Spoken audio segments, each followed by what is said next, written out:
हैं मथुरा, जहां से हेमा मालिनी जो कि एनडीए की तरफ से उम्मीदवार हैं वो अपना नामांकन दाखिल कर रही हैं। तस्वीरों में आप हेमा मालिनी को देख रहे हैं। 2 टर्म से यानी 2014 में हेमा मालिनी जीती थी, उसके बाद 2019 में भी हेमा मालिनी जीती और इस बार हेमा मालिनी इस वक्त नामांकन दाखिल कर रही हैं मथुरा में।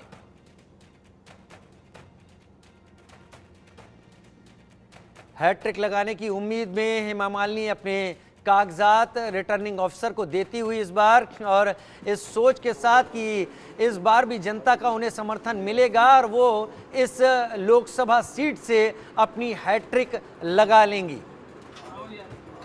और उसके पीछे बीजेपी और हेमा मालिनी का यकीन इस बात को लेकर पुख्ता है कि आरएलडी के साथ उनका गठबंधन हो चुका है।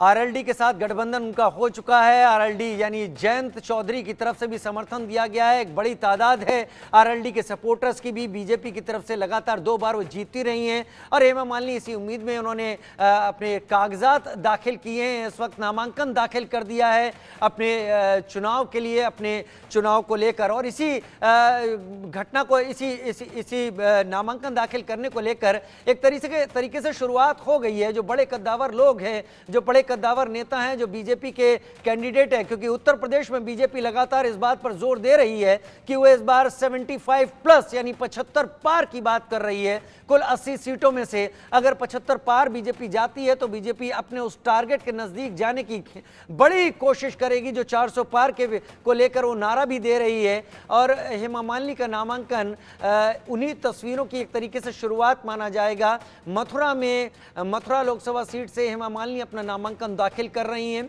2014-2019 हेमा मालिनी ने जीत हासिल की यहाँ पर, और उसके बाद अब हेमा मालिनी एक बार तीसरी बार यहाँ से नामांकन भर रही हैं। एक वक्त ऐसा था जब यहाँ से आरएलडी भी एक बार इस सीट से जीती थी, लेकिन अब लगातार 2 जीत के बाद और समझौता होने के बाद, दोनों पार्टियों में गठबंधन होने के बाद ये तय है कि यहाँ पर हेमा मालिनी एक बड़े समर्थन की उम्मीद कर रही होंगी, और वो उनके चेहरे पर भी दिखाई दे रहा है। नामांकन दाखिल करते हुए वो उम्मीदें, वो उत्साह नज़र आ रहा है कि नामांकन नहीं दाखिल कर रही हैं, वो करीब करीब अपनी जीत सुनिश्चित मानते हुए नामांकन दाखिल यहाँ करने आई है। और उसके पीछे वो समीकरण हैं, जो समीकरण इस इलाके में गठबंधन के बाद बनते हुए उनको दिख रहे हैं।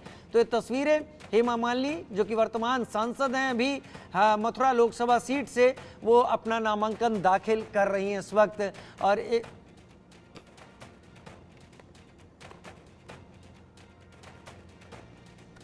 तो एक तरफ हेमा मालिनी अपना नामांकन दाखिल कर रही हैं मथुरा में लोकसभा सीट पर, दूसरी तरफ हम आगे बढ़ते हैं और अब बात करते हैं मिशन